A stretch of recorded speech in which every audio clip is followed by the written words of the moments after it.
Hello.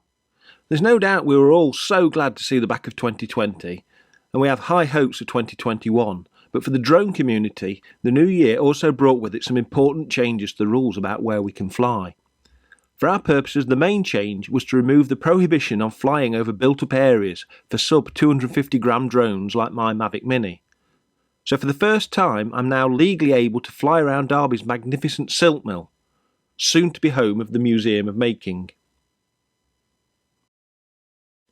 The economic downturn of 2008 put paid to the building's former guise as Derby's Industrial Museum.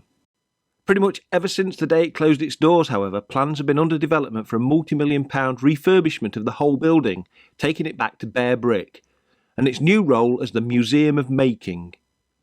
Meanwhile, transfer from local authority control into a charitable trust also changed the entire ethos of Derby Museums as an organisation.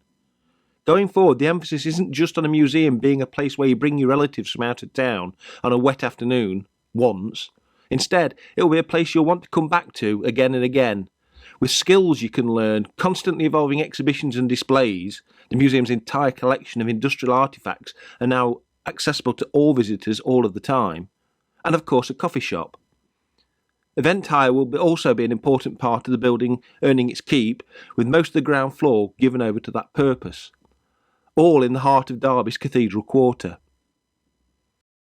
If it sounds like I have a vested interest, that's because I do. It's also home to the Midland Railway Study Centre, the largest collection of research resources relating to the Midland Railway anywhere. Though ceasing to exist as a company almost a century ago, the Midland Railway was such a big deal for Derby and the other communities it served that its legacy continues to be felt to this day, and it's why Derby museums take the subject so seriously.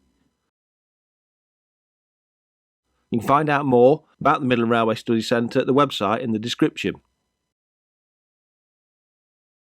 Meanwhile, let's enjoy the building from above on a gloriously sunny Sunday afternoon in January, and legally.